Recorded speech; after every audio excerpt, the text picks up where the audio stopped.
And so we print them all up because they're all online afterwards.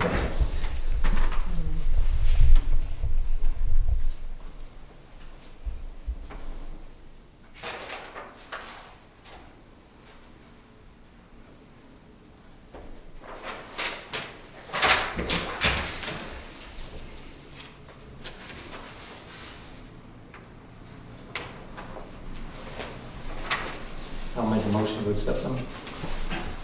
Can I have a second? Oh, Yeah? second. Yep. All in favor? Aye. All right, minutes approved. Looks like Tom just rolled in. Yeah, I saw that.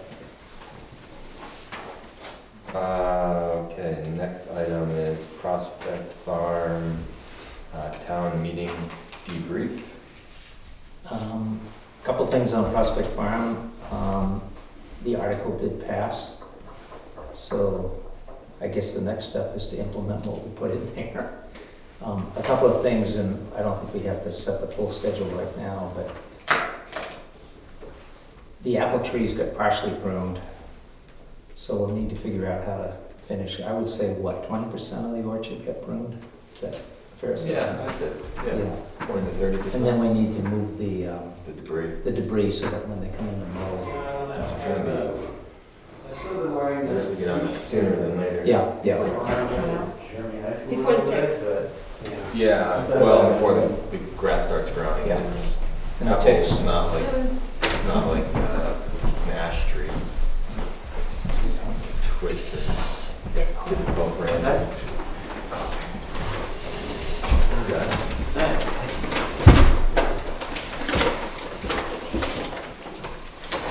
Thank you, Mr. Vice Chair. Thank you, Mr. Chair.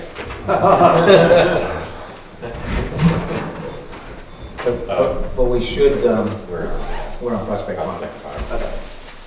And I was just mentioning that the stewardship plan passed the town vote, so that's, the next task is to implement what's in the plan. And then in addition, I was mentioning that the Jackson Grammar School kids did go up here to do pruning of the apple trees, but roughly 20% of the orchard has been pruned. And we have the stuff that's been pruned is on the ground that we need to move so that it can be mowed when the mowing time comes later this year. I'm happy to go up and help folks, but I'm not a pruning expert, so we need a pruning expert. I suspect the pruning went slower with all the kids up there, as opposed to if you just had a couple. Well, it's a huge undertaking. Yeah. The process that we would like to follow is, you know, it's gonna take a couple of years to really get through and get through all the trees. Yeah. So, and then it's a process within the process of planning for the future. So, you know, the first phase that Dudley and I did on the trees that we pruned was to get one or two trees to a point where the kids could see what the pruned apple tree could look like, you know, for this phase, and then kind of get a couple trees cleaned up just enough so that they could get to some trees to do some pruning. Yeah. And begin that process. So there are a couple trees that we didn't complete to the degree that we'd like to. I don't think pruning is the right call at this point. I mean, I think again, we're late in the season. I think what we accomplished for this year is probably sort of sufficient in terms of cleaning up and you know, there's a couple trees that I think Dudley and I would like to go back up and just, you know, we just look again, having the kids around, we kind of backed away from a couple of the things. So I would love to hear that the program could be a yearly thing, that the kids come up and they get to see it happen every year. And so maybe a fifth grader, you know, gets to come back as a sixth grader and see, you know, the process, or as they're skiing, maybe they're in second or third grade and they see it, and when they're sixth graders, they see that the orchard is changing into, you know, what we'd like to see it be, and they can see, you know, why you don't just cut everything at once, and that some of the trees are going to look a little bit ugly until they begin to develop branches that we want to really keep, because it has been let go for so long. So I was up with Mike, and there's myself, Dudley. And then myself, Nora, and then the teacher, John Marshall. It was great. All right, John Marshall. Yeah, it was great. And I mean, certainly when Dudley and Brian did the work, and with the students, it's just more of like, hey, like this is an educational opportunity, and it's more of the show, kind of just like little stuff here and there. I think I don't want to speak for the school, but I think that they probably would be interested in, if not every year, every other year, as part of a loop, as part of the 2-year loop. I'm sure they'd probably be interested in that.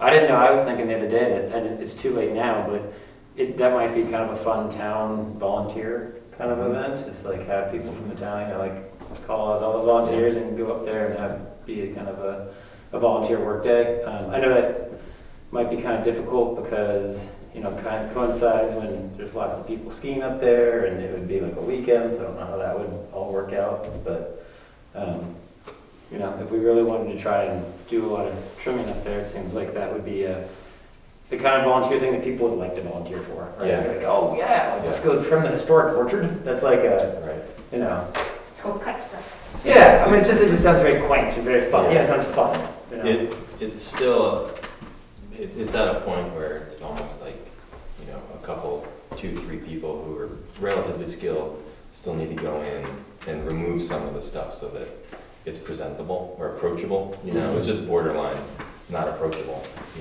There's some difficult spots to get to, and a lot of stuff they get whacked in the face with, and so I think what we did was good, but it felt a little bit rushed, just in the process.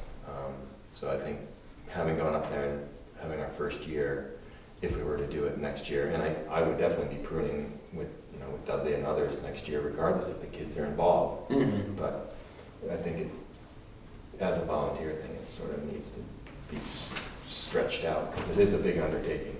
Just getting out there with your equipment and then committing to, So for this year, the task then is just to get the debris out of there. Debris out of there, yeah. Because my thought was just drag it over the side and make a wildlife pile out of it. Mm-hmm. Yeah, that would work. And still, that's going to take some. Yeah, That's a it'll fair take a amount of little work. time, yeah. Eventually you can have the fall version of it where everyone eats the apples for the other volunteer day. Yeah, And then volunteer to go eat the apples. Yeah. For a long, long time. Yeah. It was great. I think the kids, had a good time just getting out there and just spending the time in the orchard. Yeah. I should officially thank Brian and Dudley for doing that. Put that in the minutes. Thank you guys very much. It was awesome. You guys, they've done a lot of work up there, and the kids loved it, and the school loved it, so thank you. Our pleasure. It was good. I'm willing to go up and help all brush, just get it out of here. Yeah. I think a couple of us go up here, peck away at it real quick, it should go fairly fast. Yeah. Yeah. Do we want to try to pick a date at this point, or are we? I know I'll listen to other people say I can't volunteer a date at this moment. I'll be like, yeah, that would work, but I don't have a day that jumps out at me right now. You want to circulate some dates? Yeah. Then the other task that we'll have to probably work with the highway department, I would guess, is, because it did vote to close down the stump dump and then approach the Forest Service about moving the gate out to the official point and then trying to convert that stump dump into a enhanced summer parking lot, which I don't think will take a lot of work. And when we do that is try to make sure we eradicate the knotweed that's up there right now. And then upgrading the sign kiosk up there. I'm willing to take a shot at that at some point. I mean, I think we've got the base map already from the stuff that Nolan did. And then I did get a query from an individual who thought he'd like to investigate about mountain bike trails there. And I basically told him, until it passed the town vote. There's no sense in having him come in. And so I suggested that if he wants to come in to tell us what he's thinking about, that he should do that in the next meeting or so. Who was that? It was Mike Seish. Mike Seish. But I think actually before we really do that, one of the other things we talked about was to have an ecological survey done up there. And so we probably want to contract with somebody like Rick, who does that sort of thing and does a very good job, so that we're not trying to lay trails out where, I mean, if somebody's coming in to propose, because the way that that's written right, I mean, the way that the stewardship plan is written is, they've got to propose not only the trail, but how they're going to address the parking issue, and also how they would address managing it out in the future, as opposed to expecting any of us to do it or the town to do it. Yeah. Yeah, that was brought to my attention as well. Yeah. About the interest. Because that's not an easy place to do that, I don't think. On existing roads, but when you get off, there's a lot of wet soil up there, yeah. Yeah. And the parking would definitely be an issue, because the winter lot is not Right. a summer lot. Yeah.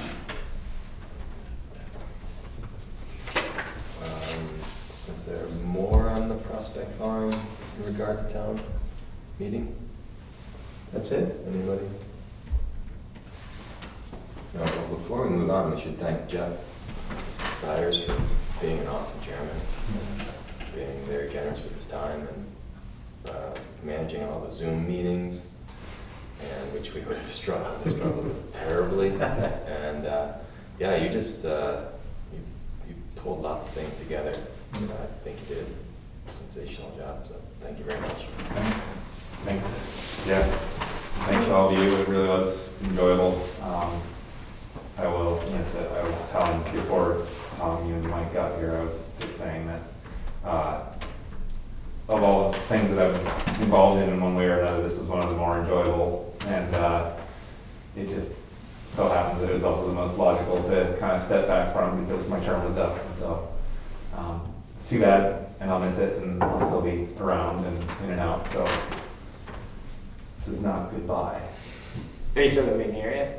Yes, it's sort of a complicated. Yeah, you don't get it. But yeah, I'll tell you later. Yeah. Yeah, but thank you all. It was a lot of fun. I enjoyed it. Yeah. Well, The Zoom meetings not so much, but you were good. You're patient, and kind of always made sure you included everybody. Good listener and a good leader. We'll miss your skills, that's for sure. Yeah, sure you'll be all right. we'll do all right. So I guess we're moving on to Jackson Falls. Actually, Brian, before we go there, I think we need to then elect a new chair, and if you're willing, I'd like to nominate you. I'm gonna have to decline on that, to be honest. Or at least have I have a lot going on. Just barely pull up getting to the meetings. I think if I was to try to take on what I see that Jeff is, like, want to know what Jeff takes on in the course of preparing for meetings, and God forbid there was, beginning to get back to computers and stuff. With my work schedule right now, I'm pretty maxed out. Is there anyone else who's remotely interested? Ben, are you interested? I've got some conflicts, that's why I think all of us are challenged here, but yeah. Time conflicts or? Or a willingness to chair. I guess learning on the job. I still feel like I don't understand how any of these meetings work, and I come away with like more questions than answers. That's no different than me. I think most of this table. You sound like you're- Yeah, I think, yeah. That's You're how not most alone things there. in life happen, you learn on the job, isn't it? That's true. That's true. I think the stakes are low. I guess I would be willing to do that. We'll see. I can't fail too terribly. Yes. All right, I'll nominate Ben as the next chair. Oh, I can second. second that. Everybody jumped in Yeah. once. It's not me. Vote on it quickly. One giant step back. All those in favor? Aye. It's unanimous. Chairman Ben? Thanks, Ben. Thank you, Ben. Yeah, thank you. I will defer to you running the rest of the meeting. Thank you. Well, that's great. Your first decision. You already have the key too, right? Pardon? You already have the key too, I right? do have the key. Oh, it's Is okay. that how that works? Yeah. Yeah. Sorry. Yeah, who is this guy? Okay, And so, just before we go on, Dick, you're an alternate. I don't know whether if you're interested in filling in that slot. I would put my name into the selectmen to be a full Yep. member, unless somebody knows that somebody just chomping at the bit to be on the Conservation Commission. I know a couple people that have mentioned it, but I can't say they're chomping, so. But they could always They come have in and be an alternate for a year to get an idea of, what it's gonna take.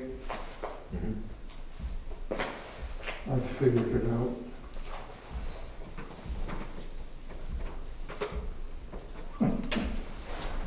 Okay, so let's move on to the Jackson Falls path and material. Maybe we're gonna start with you with that, Ben, is that? I guess I just had a process question about that. If I was just looking at, I guess we need, if I just buy materials, does that need to be purchased with funds, or is that something that could be reimbursed? I was just thinking, it's not that much. If it's just something we can order and have on hand for when we want to have our work day. Just Coming up soon. because of the convenience of just having it happen? I don't see a reason why that, we've done that with Larry in the past where he bought things because he had an opportunity and I believe he was reimbursed. Do you have any input on that thing? Just, Well, there is the fund Okay. that exists. The Jackson Falls, I forget what the title is, but there is a fund there. Yeah, there's money, and Right. I think that you just put it through the office, and I think that selectmen have to accept the, charge, and then they give it to, and then they'll cut a check from that account. It's like, oh, and I did ask about the possibility of Lions land up a prospect. And it would have to be okayed by the selectmen, then a town meeting. They have to okay for the Conservation Commission to go ahead with a town meeting. And then go ahead if there was the opportunity for a purchase. Actually, I think that's the right way to do it and the way that we should do it. But I think that the way that the RSA, and I need to go back and read this, but the way that it is the one thing, and using the money that is derived from lands that are taken out of current use that go to the Conservation Commission, I believe it's one of the few things that the Conservation Commission can actually do on its own, but I think that would be terrible politics. I went through the, what do they call it, the local government center. Yeah, And their lawyer is that what he told you? came back Yeah. with that. So I'm pretty sure that is the protocol. Yep. Selectmen, meeting, and then go ahead with it. And I had a question. Okay, you get some input at the meeting, say, some people are negative and some are positive, but then do we still have that ability even after the meeting? I don't think that the meeting, a public meeting will be anything more than a straw vote. Yeah. So I think once you get the go-ahead from the selectmen, Yeah, you have input from the town, and if you hear something really drastic of why you wouldn't want to do it, but I'm pretty sure you could go ahead with it. Yeah. Of course, the big question is he interested in selling? Right. Yeah. That's all. But we may as well know the procedure if we're going to enter into the negotiation with them. Well, thanks for looking into that, Dick.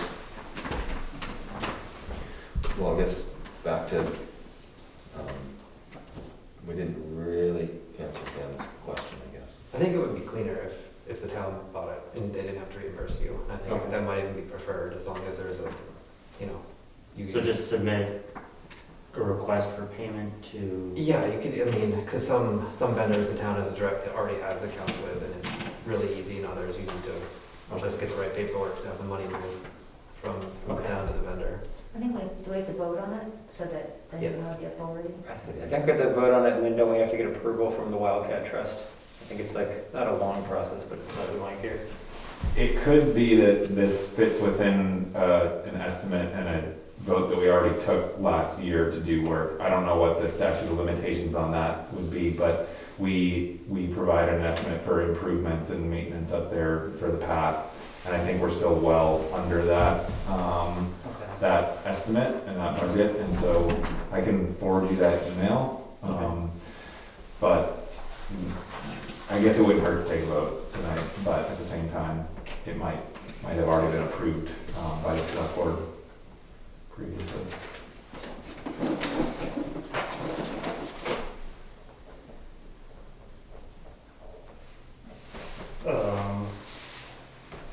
Should that also be, I was gonna put the kiosk up and have that built, Yeah, so I have some info on that. so we might just put all of those in at the same time. Yeah, Yeah. the kiosk was also included in that, because we had planned on doing that last year, and didn't get around to it, or didn't find the contractor, but I actually have an invoice for a deposit on the kiosk construction for this spring. That I was gonna suggest to all of you. And I was gonna check with the Ski Touring Foundation's person who does the sign to see whether he'd be interested in, we'd have to buy the materials. I don't know if you've seen the new Jackson ski, but you know, it's that long lasting, it's kind of like a plastic wood, but it actually has 2 layers so that when they route out you don't have to go back and do any of the painting, but it looks like natural wood that's painted. And to just replace some of the no parking and probably get some nice wooden posts, because, you know, the frost heaving's got those signs cockeyed, and it's, Yeah. I think we could aesthetically work with the highway department to make those look more fitting for that particular area. If there are more costs, associated with that kind of stuff, then it might make sense just to approve putting together a new estimate for the kiosk, the path material, and those signs, I guess. Just so it's clean. I can talk about the kiosk whenever it seems appropriate. So at the last meeting that I attended, which was in February, I mentioned that I was going to reach back out to Matt Coughlin of Recon Trail Design, who builds kiosks and builds trails, and he's interested and able to build a kiosk this spring. And I told him we were hoping to have it in by probably May or so. So he provided an estimate that was in line with what we'd already had approved, and I said that looks about right, and then I'd bring it to the meeting tonight.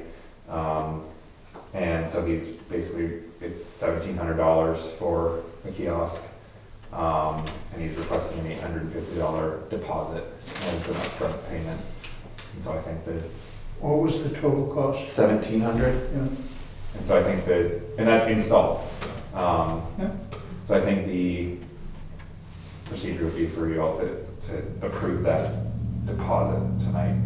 And I'll just forward this to you right now, Ben. And the only thing I wanted to confirm is the sign for Jackson Falls.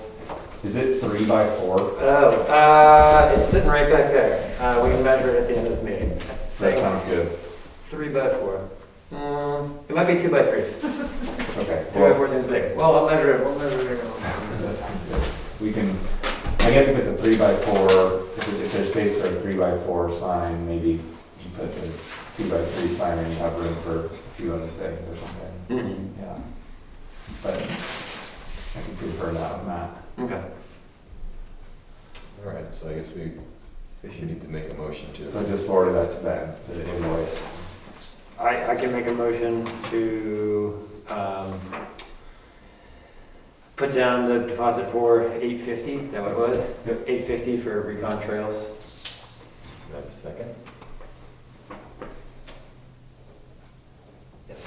Second. No one likes this idea. We all just decided we don't like it. Yeah, never I mind. thought it was a statement, not a question. I was like, yeah, I thought you said I second. Oh. All those in favor? As far as location for it, I went up there the other day and started to look around, found a place I thought I liked, but then realized that we should probably go up there with maybe the town road agent or someone, because I just don't know how much space. Because I think the best spot for it's going to be closer to the fire access, but I don't know how much clearance they need, and how close to that you can put a sign. So I just feel like it makes sense to go up there to meet with, I don't know who that is, the road agent who would decide that? Is that like the ambulance parking spot? Just Yeah. out of the, Yeah. yeah. But just go up there to find out where you can and cannot put a sign. And then of course it'll change a little bit, because then I'm sure Matt would show up and be like, oh, actually you can't put it right there because of drainage or erosion or something. So there's going to be some movement of it, but that's where I was thinking. So if you're staring at the main parking area, the left end of it, because that seems like where most people tend to go. Most visible. Just keep in mind that anywhere you put a kiosk, it's gonna draw people over, so Mhm. it's gonna be a lot of traffic. I just see people reading the signs over by Wentworth all the time, and they have a lot of wear, I think, because of all the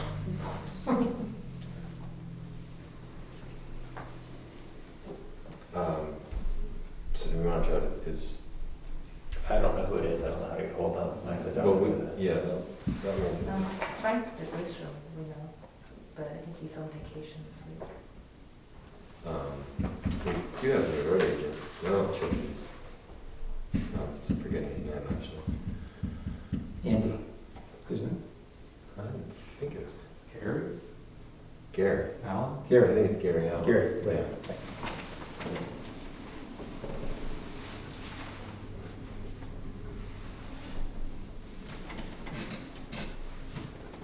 All right, so we got the path material taken care of. We're gonna wait and see if it's covered under the current estimate for Ben. Or, I feel like we didn't really resolve that. I gave kind of a rough estimate, and we kind of kicked around different, I think in the February meeting, of around $700 if we wanted to expand our test area to around the porta potty up there. But I was just pricing that off of the one vendor that I had found online, but I'm sure this, if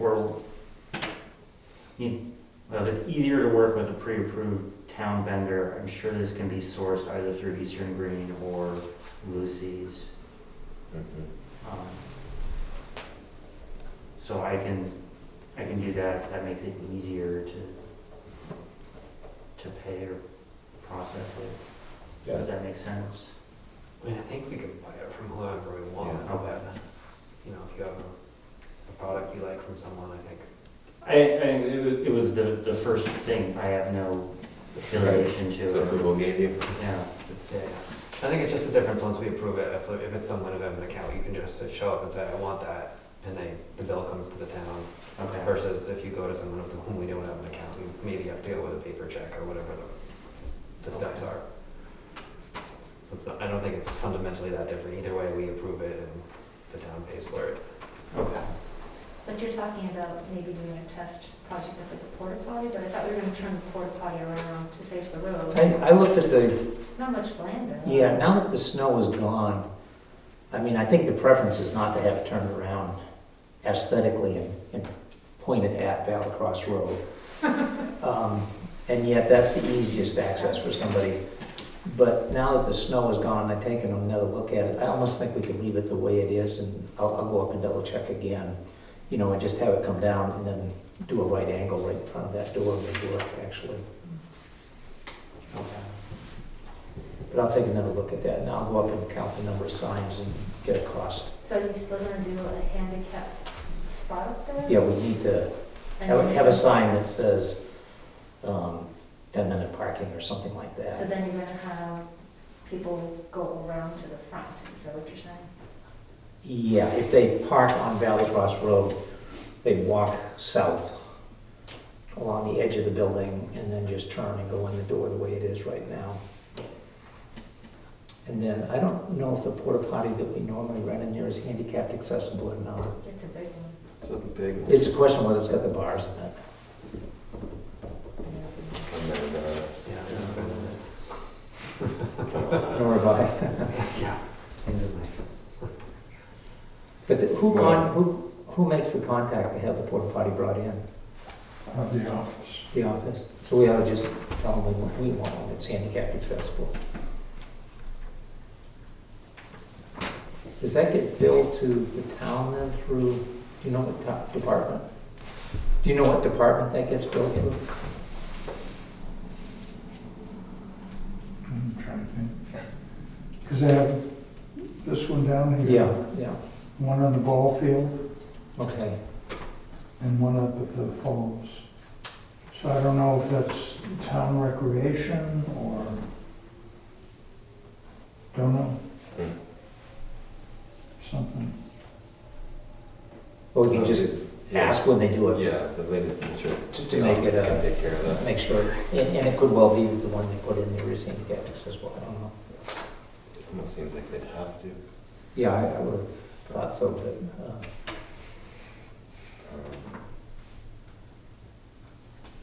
Anyone else have any input for Jackson Falls?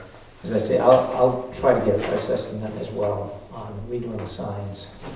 And I don't know what people think, would it be better to put them on like a pressure treated piece of wood? You know, right now, they're just on a dysfunctional fence post. Oh, that's actually, I have something else. I mean, wood would blend in a lot better than the ones that are up there right now.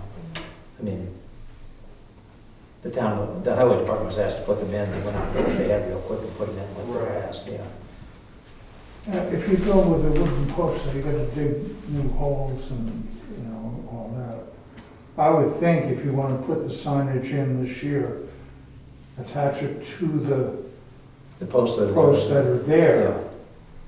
Yeah. And then we can make it for pretty as we go along, but if you wanna just get it done, I would get the signs and then attach them to those posts Yeah. for now. We're talking about the fence posts. Those. Well, no, these would be the posts, but actually, They're just stakes. some of them, I think you could almost put on the fencing that goes along Right. there.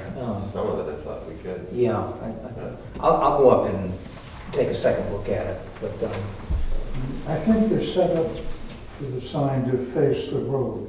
they are right now, yes, yeah. Which brings up, I missed a voicemail from Gary Spears from Eastern Greens. He contacted me that another post, I believe, was broken by the town, plowing for the snow removal. I think it was a post and not a horizontal. He had already planned to replace a piece that was broken. So he just called and asked if he should plan on replacing the other piece. And like I said, I missed his email, his voicemail, so typically just say yes. Yeah. And he goes, I believe he goes to the town directly. I don't know if you've ever noticed. Maybe we don't even see that. Never seen it. I'm going to contact him. I apologize. I just didn't see his voicemail. All right, well, let's move on to Grazing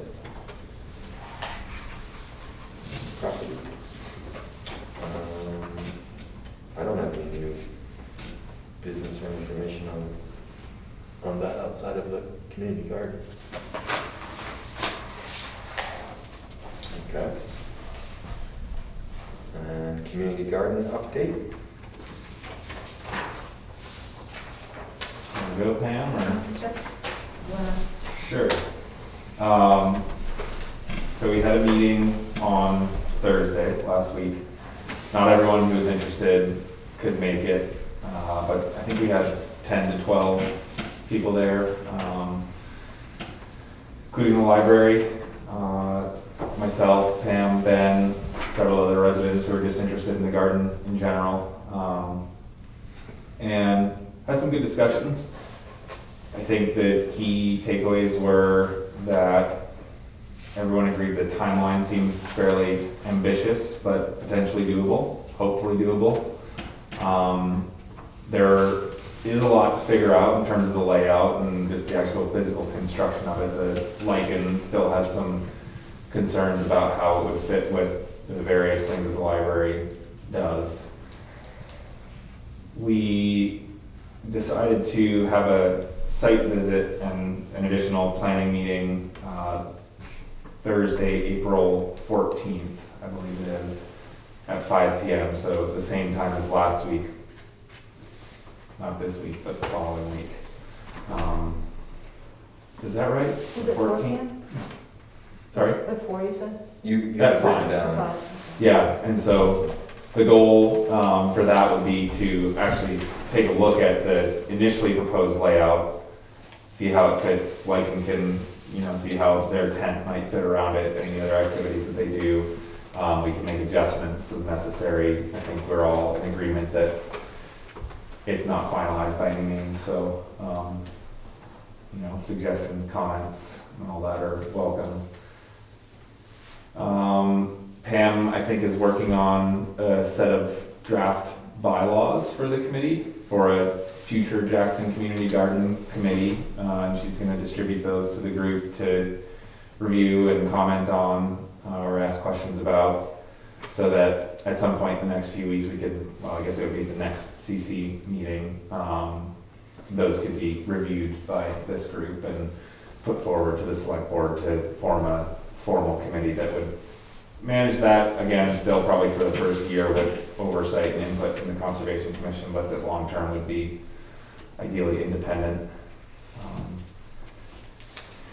Let's see, there were some good questions about long-term and future funding, which I think is always a reasonable concern, to make sure that it's sustainable. And I think those were the main takeaways, aside from the fact that, I acknowledged pretty explicitly that I'm not personally going to be able to manage it long-term. I'm happy to be involved for the next few months and help get it up and running. So if there are other people who are interested in taking the lead on it, and that may come from the larger pool of residents that are interested in being involved, but if you know of anyone that is interested, then pass them along the information. And just a couple of points. Ken, you have some bylaws you said that you had found? I thought I circulated those, but let me go back and double check. Because it's not going to be a nonprofit. So normally, generally a nonprofit would have bylaws. So I'm just looking at what other groups have set up. It's more like kind of like rules and things you don't want people to do and stuff like that, as opposed to a formal organization so I'm just trying to see what you've got and what we could cobble Is it together. Similar to the old library group? Like, is that a formal nonprofit versus like a committee that's part of the town? Well, there's two kinds of nonprofits. There's the 501c, which is like Tin Mountain and AMC and others, which when people donate, they can actually get a tax write-off for it. And that's a more complicated thing because you've got to get registered with the state and all that sort of stuff. And then you can have informal nonprofits that people, when they donate, don't get a tax write-off, but you're not held to the same kind of standards where you've got to file Form 999s and all that sort of stuff. And I think it would be pretty foolish because it would cost you far more with your legal expenses to become a 501c. So I think you've got I'd have to double check on this because it varies from state to state, but I think you can create a organization, you can call it a nonprofit, whatever you want to call it, that isn't bound by the same rules that Tin Mountain, AMC, Jackson Ski Touring, the rest of those have to abide by.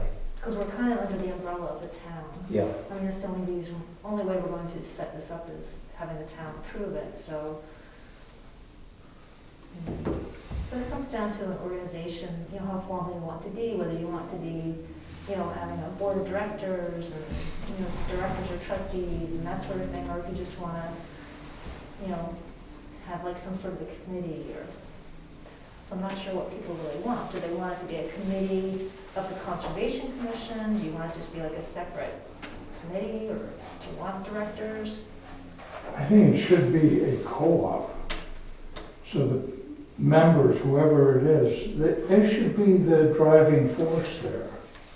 I mean, we can give them parameters because it's on town property, but I really think they should embrace a lot of the work of the overhead of making it, you know, work from year to year, including, you know, if they want to have a co-op fee, say you had $50 a season, and for that you would get somebody comes in once a year and tills, or somebody comes in and we would figure out where the water comes from. You know, if you want to invest in hoses, I don't know what the silicones on the outside of the library are, but you have to think about that, because on many years it rains.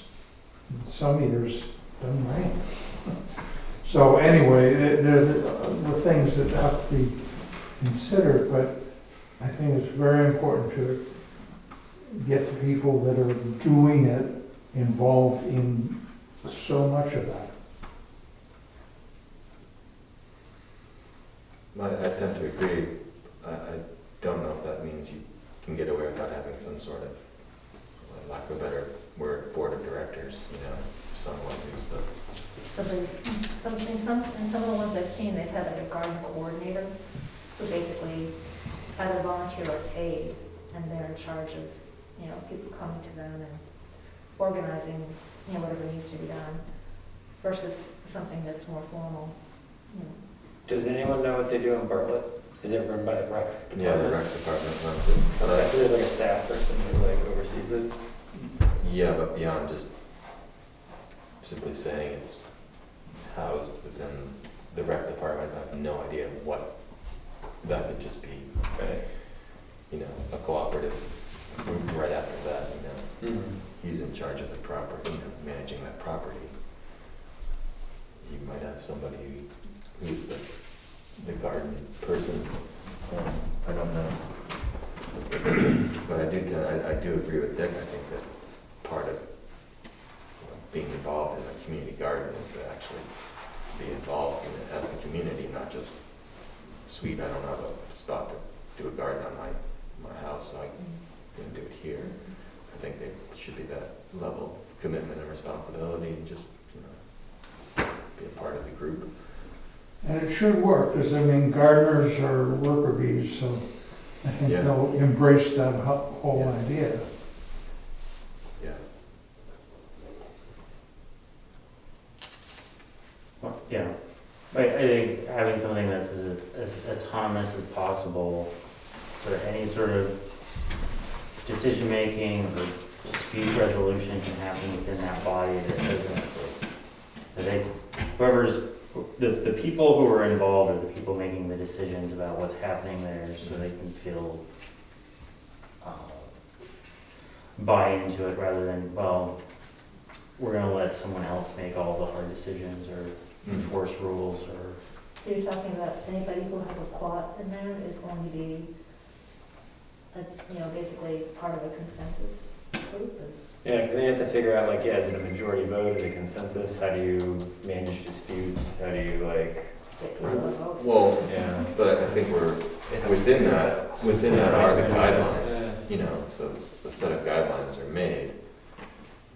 But I think what Ben's saying is so that it can be flexible and you can make a decision on the fly within that set of guidelines. They don't have to be like, well, we have to have a meeting with the board. It's gardening, it's, So who's making the decision, is it the group, is that what you're saying? Yeah, so like have as much of the decision-making process, once the garden is established and we've kind of handed it off to this group, that they are able to make those decisions, and having like sort of a looking at other groups that have set this up and kind of the things that they've run into. So like in our first meeting, like, you know, just making sure that everything is formalized ahead of time for it, so we're all not driving in 6 different directions. Like I think you have an idea of what you want to see. I have an idea of what I want to see. And I started looking at pictures. I'm like, oh, that's totally different than what my conception of, you know, a nice little array of container pots out there. So just that the people coming into the process know what they're going to be working towards, and then that they can feel empowered that they're making their own decisions as they go along. It's not that everything needs to be asking for permission from us or the selectmen. As much of that is established ahead of time. So things like type of garden, fencing, like thinking about how the physical infrastructure of the garden itself is going to, like,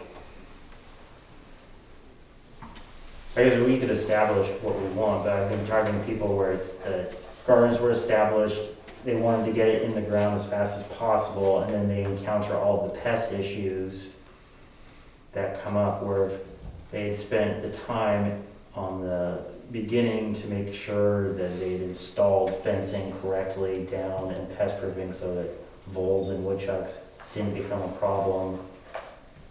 And then also making sure people are signed up with the idea of if there's a fence for a deer fence, that's an 8-foot fence.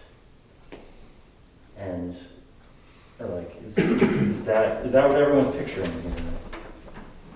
And then that, like, working into how we were siding, like getting into like the siding of things. And so if we're not really bolted or have a good clear plan of like what the library's expectations are of how the space is used. Because I think I could see Lycan working through, like, okay, well, we use this, and how is that going to impact? And I think the site visit will help us kind of, at least putting stakes in the ground to help people visualize, this is the space that we're thinking of, because it's... And I think I'm going out on this Thursday at 4 with Bob Valancourt, if anybody wants to come to try and stake it out a little bit before the meeting, the next week. If anybody wants to come and weigh in.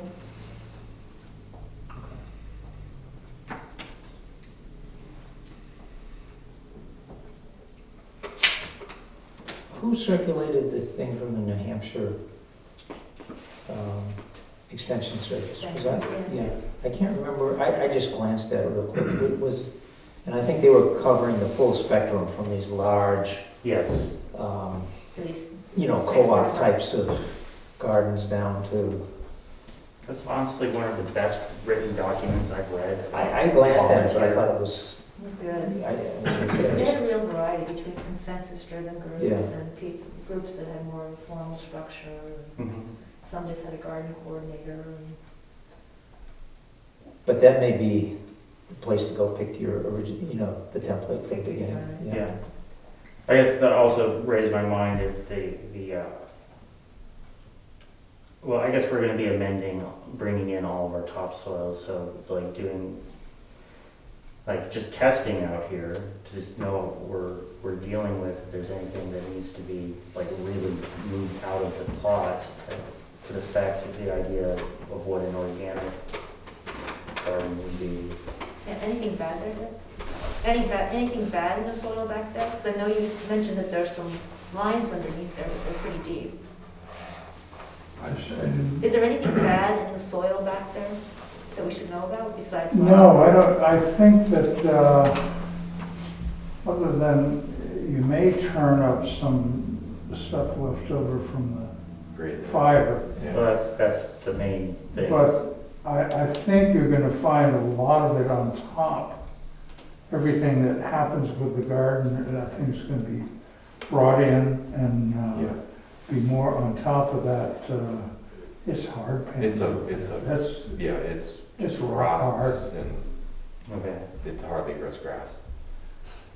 And I would think that, because I can remember the ditch for the electric that goes in, but that's at least 2 feet down, Yeah. probably more. So we don't need to do a dig safe, is that what you're saying? A dig safe review? No, I don't think you have any issue with that if you wanted to be real careful, I suppose, but I don't know, you're not gonna dig. Yeah, you're, We're digging If like anything, 8 I inches mean, if maybe. you get The something. one thing you want to be careful about though is you may not be digging, but if they ever need to go in and service like a line or something, then they'd have to dig it up. So it might be good to know where it is, because as much as you can. Maybe that would be good to identify Yeah. where that line, I could almost stand out at the meters, and it was pretty direct line to the side of the building, so. dig safe is free. Yeah. All you have to do is call them. They make an appointment. But dig safe is a free, Mhm. and they'll, Okay. they come in with their meters. Yeah, they'll do, But who can ask them to come for town property? Have to be the town? Like they come if you ask. yeah, if you say that you're gonna be digging, they could present the question that you can't answer, in which case you just ask the office. Again, I don't imagine, yeah, I mean, digging 8 inches into that soil will be difficult. And it's redistributed, rocks from when he was removing all the debris piles and everything. I think they did well to grow any grass on top. I agree. Do you think that would really, well, I'm gonna ask speculative questions, I guess, but. I mean, going up seems like it's probably the better of the choice, the raised bed. Mm-hmm. Putting down something to choke out the grasses beneath it, so you don't have to have it try to grow back through. And gradually it sort of breaks down. Problem is, if you do a raised bed like that, then you have to have more material in terms of, like, trying to capture whatever's above ground. But you're not going to, you can't grow anything on that soil. Is almost net zero, except for the fact that your roots will get into it, but you don't want to try to introduce that. I built raised beds in my house. Some of them are only this high. Like 10 inches. And I built others that are this high, just so that my wife could be able to work with them. And to be honest, and I just laid newspaper and some Exactly. materials to prevent stuff from coming up through. And there's not much difference between the two, except that you spend a lot more money filling the box up with soil Yeah. Yeah. for the taller ones. So you're saying you think it'd be better just to put the stuff right on top? I would tend to say, yeah. That would be easy. I think there were a couple strong opinions during the meeting about that Well, the as thing well. is, these people, almost all the people we talked to were beginner gardeners, Yeah. and they're like, well, they'd like the look, I think, of having, So, to them, a raised bed had to have sides on it, and I'm just like, that's just more expense than trying to. well, you do. You'll have, if you're going to try to do a raised bed that's 10 inches high, you would need sides. Yeah, you need sides. But does yours have sides? Yeah. Yeah. Yeah, you would. So that just. The that doesn't- advantage of the taller ones Yeah. is if you've got older people or something where it's tough to be on your knees or bending over all the time, then the taller ones are, Yeah. that's, We've built a lot of raised beds out of just full sawn 2x10 hemlock from White Mountain Lumber, 16 footers, and you just cut them up, create your boxes. And how much does that cost, you think? With the way the prices are now, they used to be $16, it used to be $1 a foot, so it's definitely not that anymore. Could be close. So if you're gonna do one box that was 8 by Well, 6 say inches. you're looking at $48 back when we used to do it. You could two 16-footers and another one to create maybe two 4-foot bends, and you have two 4-foot pieces left. I don't know the size of the boxes, but So like 8 by 15? that's pretty big. I use, Yeah, mine you mine are can't- 4 by 8. Yeah, if you go 8 feet wide, you can't actually reach Right. what's in the middle. So it can't be bigger than, typically you don't want to go bigger than 36 inches to 40 inches.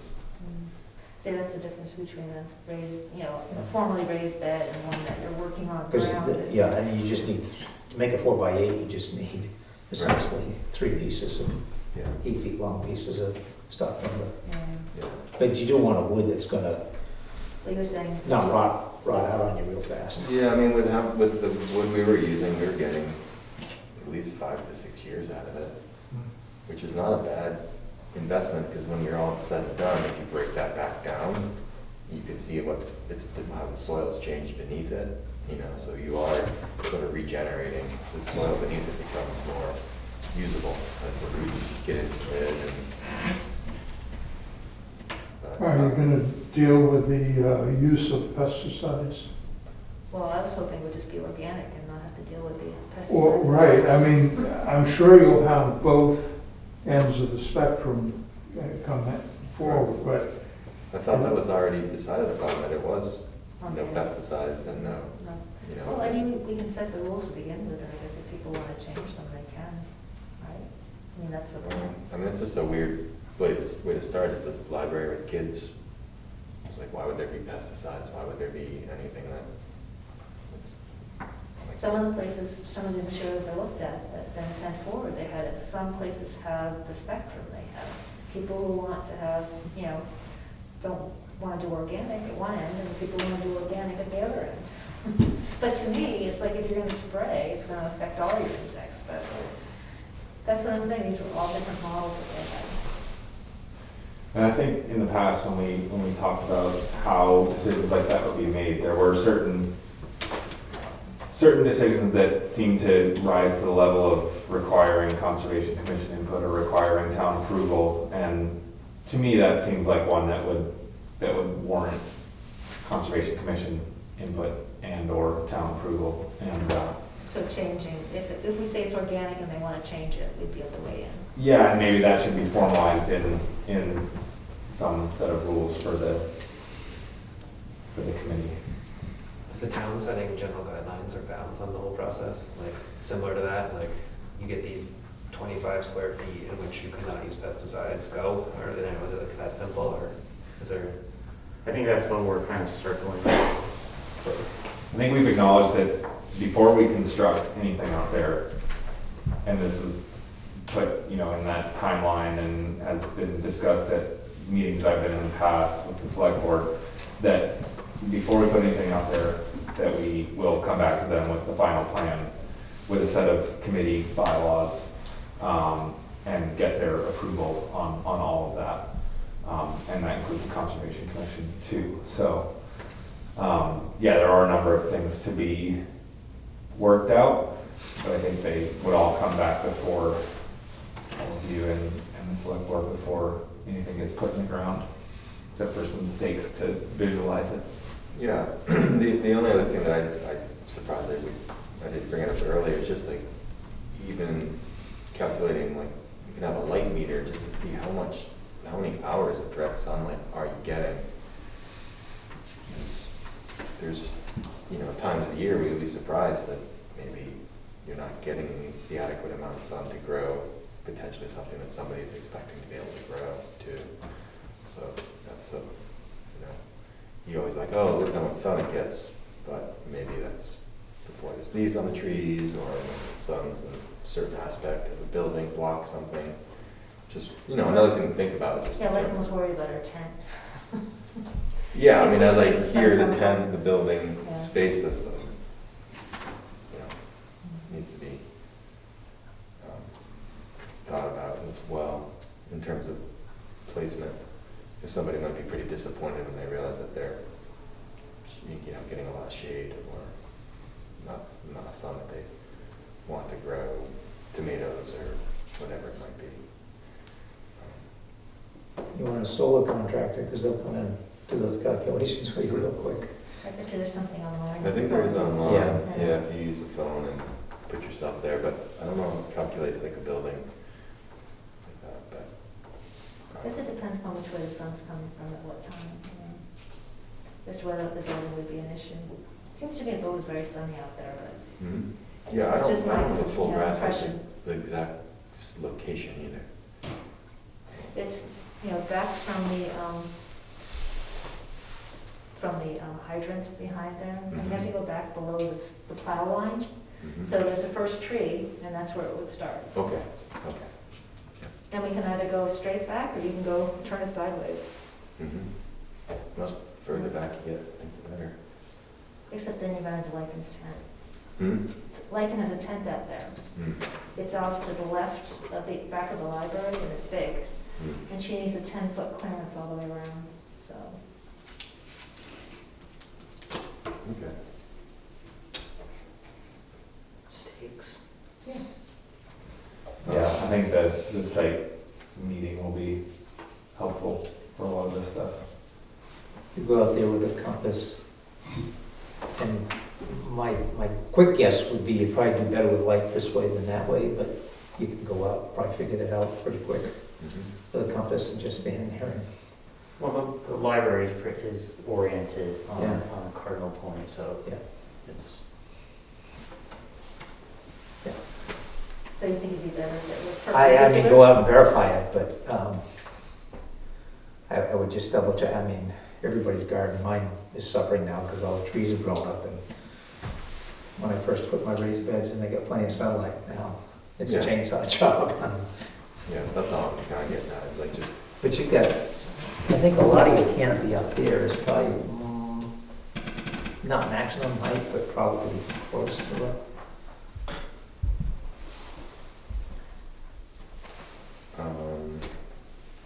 are we comfortable with that discussion with the community garden, or do we have more we want to go over? Anybody? Like we, yeah, I think moving forward with what the timeline is, as we have it, I'm sure at some point we're gonna hit where things either have to start getting built or we have to start making hard decisions. I think we're still piecing together Mhm. the process, so. Yeah, and I mean, I think within that, even if the process is just that the locations are set, the fence is figured out, the beds are built, and the only thing that gets put in is soil and a cover crop, and you're looking at, actually planting vegetables the following year, that's still success. Like if for some reason it does get dragged out, I mean, having soil being conditioned is still good. I would agree. I mean, I think there's a point at which it'll become clear that we're rushing things too much. Mm-hmm. And if that's the case, I'd be more comfortable doing that, Mm-hmm. figuring things out, making sure everything is agreeable to everyone that's involved, and is going to be the best product possible is a much higher priority than planting vegetables at the beginning of May. So Because if you also have the opportunity to, that soil's in the ground, you can send, now it's in the ground, you can send it out, see what it actually is, what it needs, make those adjustments going into the fall, coming into your spring. Your soil's better than it was the previous year. So, I mean, I'm just saying that that's success in my eyes as well. It is April, it's April. It's already have stuff in the ground, Good. Okay. Well, Wildcat River. I was just gonna say, if you just get it partly set up by the middle of the summer, people can just use it as a flower garden for the first year, Yeah. annuals or something, and then be ready to go the next year. So Wildcat River, I think, refers to our work with the grant and the school and to Mountain. And as I think we've talked about before, We had a great field trip up to Prospect Farm, and it was great. And I think that at this point, even though the grant continues, I don't think there's anything that's relevant to the town anymore. Relevant? Yeah, I can get there. I can get to that word. I need dinner. I think that I don't think there's anything else to add, and I think unless we want to keep this as just a general check-in on the river itself, we could probably remove this as a permanent standing item from the agenda. Except I can't think, I mean, there's still one more big field trip and more stuff we're doing with the grant, but nothing that I think involves the town. It's all cool stuff, but, so. Would there be future water quality monitoring that would fall under that idea or heading? Probably, I mean, there probably should be, because I think we discovered a while ago that we're supposed to be periodically taking water quality parameters of the Wildcat, which we have not done. I remember when I looked through the CR, the management plan for the river, there's it's not every year, maybe it's every 2 years, I can't remember. Every 3. Maybe even every 3, Yeah. but it hasn't been done Since we started in talking 2 about it. decades. Yeah, I don't know, it's a long time, it's been done a long time. Phil Davies was probably the last one that did that. Yeah. And he said he didn't have to do them anymore, that's what I remember. Yeah. So, I mean, we can keep it on there as a reminder that that's maybe something that should happen. I think your priority there for sampling would actually be coliform bacteria because people are swimming. And I know like Whitney's Pond got shut down because of the animals upstream and that was getting contaminated. And you still have animals upstream of which the management of the effluent from those animals is. Yeah. Which I guess, Well, let me rephrase it, say, the potential for bacteria problems there is probably the biggest Right. one.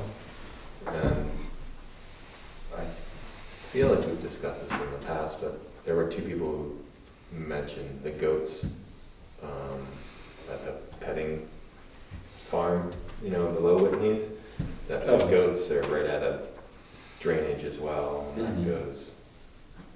There's a petting one? Yeah. Yeah, there's like a little farm stand petting. Well, there's those goats, they're right on the edge of another drainage. Which I think it came up in a previous meeting, maybe last year. But, so let's we'll just keep going through those line items here. Yeah. Conservation easements. I don't think we have to do anything about that at this point. Wetlands, we have an update from DOT. Where is that for? Is that the manure file or is that something different? Yeah. It's, so after the February meeting, we had some questions about an initial plan for a culvert replacement on Black Mountain Road that came through. It wasn't a wetlands permit application at that point, so we didn't have an official chance to comment. They were seeking some preliminary input.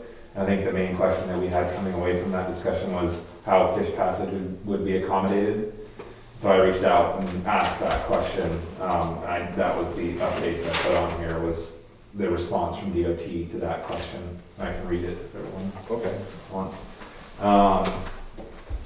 So yeah, the basic question I asked was how fish passage would be accommodated, and Kirk Mudgett, who I assume is the project manager of some sort, said, yes, a proposed culvert would be in the same location and at a similar stream bed elevation as existing. New culvert will have precast head walls and will be embedded 12 inches below stream bed with concrete grade controls inside the culvert to hold the simulated stream bed material in place. The grade controls will be V-shaped to maximize low flow water depth. Outlet velocity for the 2-year storm drops from 7.3 feet per second for existing to 4.5 feet per second for the 4x8 box. So they're reducing velocities, which contributes to fish passage. Maximum outlet velocity for the 100-year storm drops from 12.8 to 10.6 feet per second, aiding in aquatic organism passage. The grade controls reduce the maximum particle size to 12 inches, preventing scouring of the stream bed material, and the V-shape will provide some dry areas inside the culvert for terrestrial wildlife passage.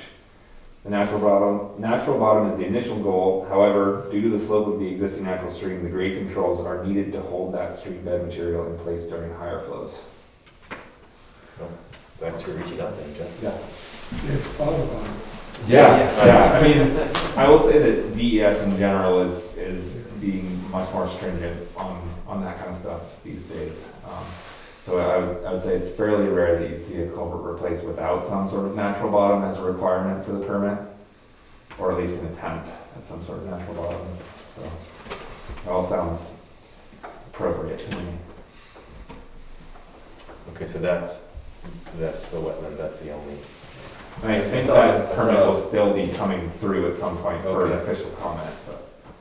And it was also that Julie sent to me the thing that came in about the bridge From and Philip? yeah. Yeah. I just forwarded it to everybody, so you've all seen it, but it essentially was, and it didn't require any action, but it was just simply that there's a species of vaccinium, a blueberry species of concern. I'd like to see where those are. Yeah, I'm not that familiar with that species, but Are they in our restoration plots? They're, I think they're on the other side of the river. well, it's gotta be in there where they're gonna redo the bridge, because that's where the question came from. Dwarf blueberry. See how That's far the down tennis it looks court. like it is from? Oh, so it's- You got it right there. It's on the, It's on the right side. it's on the, Or yeah, it's on the other side of the river, I'm assuming. See how far it is from the bridge where they're pointing? It's on the other side of the Like bridge. halfway between the bridge and Falls Lane on the other side of the river. Yeah, Falls Lane, that's the kind of place, right? yeah, Where that is, yeah. yeah. Okay. Because the town just owns on the west side, if I've got it correct. Correct. Yes. Falls.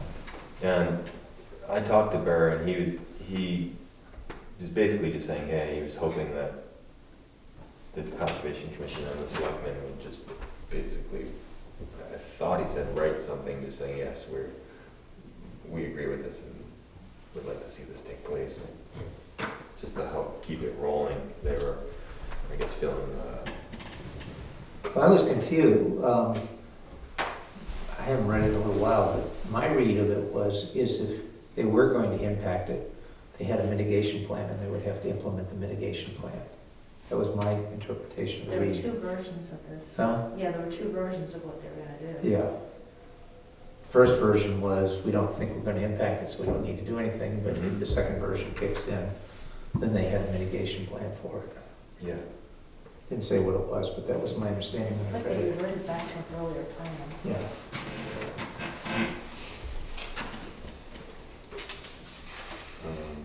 So I guess that would be considered our new business in a sense.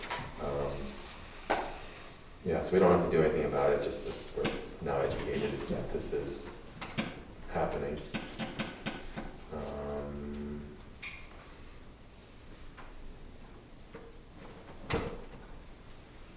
I'm sure we'll have a lot of public comment.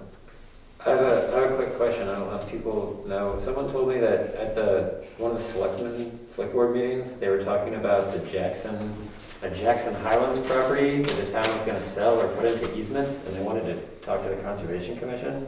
Does anyone know what that is? Anyone here? Yes. Yeah, it's been going on for, it'll be 2 years. Anyway, there's this odd finger of land along the road that abuts the property. It'll be on the south side. Why it got there, we don't know. Whenever they surveyed for that development, they left that for town land. So the people that own the lot now, and I don't know if they were the original, I think it's the second go at it, would like to have that because the access to the upper lot, they would divide it into 2 lots, is much more graceful to come off of Jackson Highlands Road. It turns out the selectmen did not have the ability to either sell that land outright and just say, oh, no, it's, what, 0.28 acres altogether? It's nothing can be done with it. Did you say 1.28 or point? Point- 0.28. 0.28, I think it was Okay. 0.28 acres. So there's nothing that can happen with that land.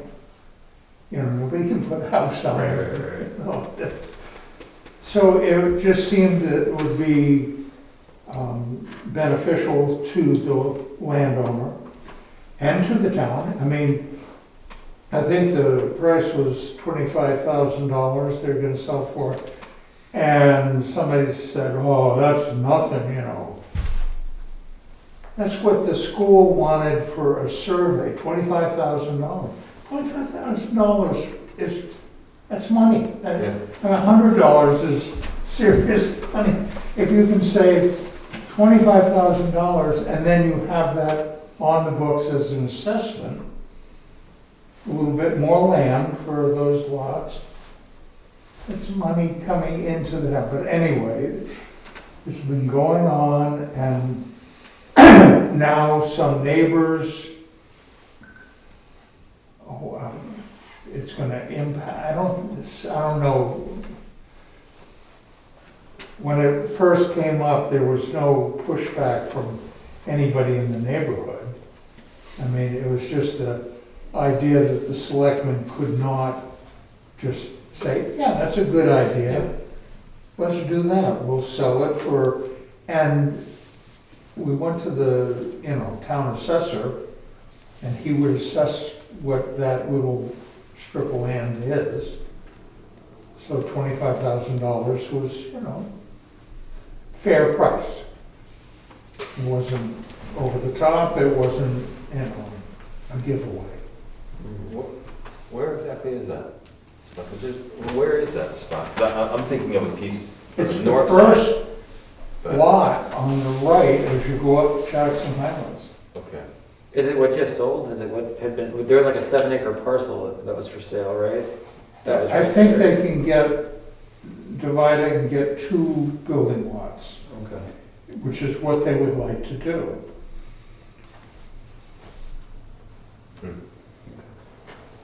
I was just curious. I just someone said, oh, that was in the minutes, and I was like, oh, I didn't see that, so I didn't know anything. So I didn't know it was a quarter of an acre. Well, I mean, you guys can all weigh in on it if you want to go and look at it and think about it.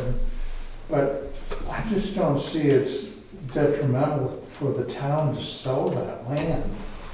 But is the consensus that they legally cannot sell it? Is that? No, I think what came up, because that played out for a while at the town meeting. See if your recollection's the same as mine, but one of the other parties said, if the town is gonna put land up for sale, everybody should have the right to say whether they wanna buy it or not, because one of the parties said that they might be interested in buying it instead. Right. And so that became the issue as well. So, all right, Yeah. so that, I understand I'm that. not taking a Should be position. out to the Yeah, public. yeah. But what if I go in there and I say, okay, I'll buy it for $25,000, and then I go to the landowner and go, yeah, I'll $50,000 Right. Yeah. for a right of way. Right. And I don't think that that's fair. I think it's fair to let it go to the abutter. Because there's a road, there's that land, and then there's the property owner. So this guy across the road wants to buy that, and, that gets slimy to me. Mhm. But He may just want to make sure that there's no driveway right across the road from his house. So that Right. would be his interest. But the driveway could go in, can't remember what the crossroad is that comes into Jackson Highlands, but they could access it, it's just a more difficult driveway. And why the town would want to hold on to that little piece of land, I don't know. Give us something else to do. My interpretation of that, and I'm not disagreeing with anything you said there, it was just simply a question of if the town has land to sell, shouldn't everybody have a right to buy it? Or at least know that it's going to be sold and have a right to come in for whatever reasons. There may not be good reasons as Dick just Yeah. outlined. But I don't really think there's any action that's needed by this commission on that. I think they're still gonna kick it around at the Yeah. select meeting. I don't know if you feel the same, but my feeling is we don't need to get involved in it. No, No. no, unless you, Unless you can put a Why, you wanna community make garden room on for there. I mean, Yeah, Alpine like version. This on Jackson Alpine Island. version, yeah. Terraced. Terraced, Well drained. yeah. Spring fed, gravity fed water.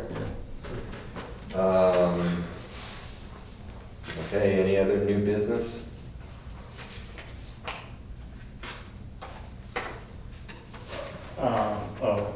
Yeah. no, I was gonna make a motion to go home. I just You had have, something to say, so that's more important. well, just to follow up on last month's on the Black Mountain. Oh, that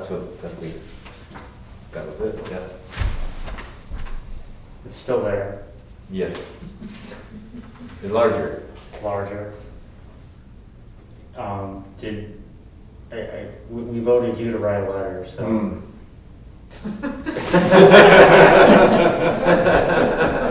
That's on my plate, so. It might be, yeah.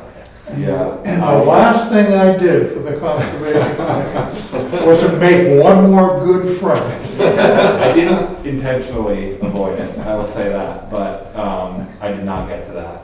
I remember that now, and it totally fell off my radar, so I apologize. Might be on your plate now. I could write it, but I don't know what it would mean coming from me now. Again, I don't know that, Concerns. You can go, you know, ghostwrite it. at this point, why are the selectmen not part of that conversation? I mean, did it not even get into their, I mean, they must have read the minutes. How is it not raised a flag? I guess that's another process question of like intercommunication with the selectmen of, like, I think a lot of our questions are, well, this is a selectman Right, issue. If we deem it such, and they either don't acknowledge it as that, or right. Right, yeah, my feeling is there's certain things if we whisper, within 2 hours, we're getting texts and complaints, and then there's certain things that we say out loud, and a month goes by, and no one, I just thought it just got removed from Jeff, and they were just, this is happening. We should probably come up with the words for a letter and give it to the selectmen and say, you guys sign it. Right, Because we have no ability to enforce anything. right, They do all of that. That is between either the building inspector and the selectmen. So, you know, if we come up with the words and submit it to them and say, you know, here's the situation, and mhm, do you want to go ahead with it? okay. yeah, let me suggest, and I'm willing to help you on this, is let's first look and see if there's any RSAs or statutes about storing animal waste adjacent to a water body. we did that, We did. yeah, Well, last month, it's And- big, Oh, okay. But if there is a statute that says that they're breaking the statute, then the next step is to just say, the Conservation Commission received this complaint, here's the statute, and it needs to be enforced. Because didn't you just have best practices? Yeah, I was gonna say, I saw best. Best practice is not statute. Yeah, I saw best No. management guidelines. Yeah, that's why, I don't know if they read it. that's the difference between whether it's really enforceable or not. Well, I think there is an RSA involved. I think so, because too. it's the next step, we just didn't want to go to that step, we were hoping to basically, say, here are the guidelines, here are the suggestions. That's right, too. By the way, I thought that's what we were gonna do, the more gentle Yeah, approach first, and then didn't get any I was chairman for a day. movement on it, then, 2 days. And it dissolved it, it sounded. Exactly. but if we send it to the I sent it by selectmen, text. if we send it to the selectmen, I think we're really asking them to enforce the RSA at that point, most likely.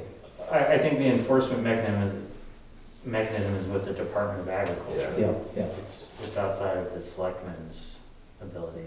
I don't know that for sure, but Yeah, you're refreshing, I think you're right. Yeah, there was the guidelines, and then As we got further Yeah. down, it was It, like, well, sits if we on. cross this line, it's out of our hands. Which is part of the wild and scenic. That's a case, like I mentioned earlier, about testing for bacteria or coliform at the falls, because that's a potential source of bringing But those waters it's to just the as- plants for, Right. If it was impacting the wild and scenic, that'd be the other thing we would point out yeah. in a letter. Is that once you're below the bridge, then you're wild and scenic. And it has more protections than above the bridge. On Great Brook. Yes, on Great Brook. Mhm. And we're supposed to be the eyes and ears, Yeah. but then tell the select board Mhm. specifically for that by federal law. DES also does have kind of an online, I don't know, hotline kind of thing where you can write in with a question or a thing that you notice and ask for their input or review of it. Well, if we're doing the soft touch, it may make Right. sense to just draft a letter saying, you know, based on the RSAs or whatever, this is not compliant. It also has concerns because it could be contaminating the Wildcat Falls area where we have a lot of people. And as a first step, we're just notifying you to ask you to remedy it. And we can go no further than that because we can't make a threat because we're not the enforcer, but it's putting them on record that next step would come.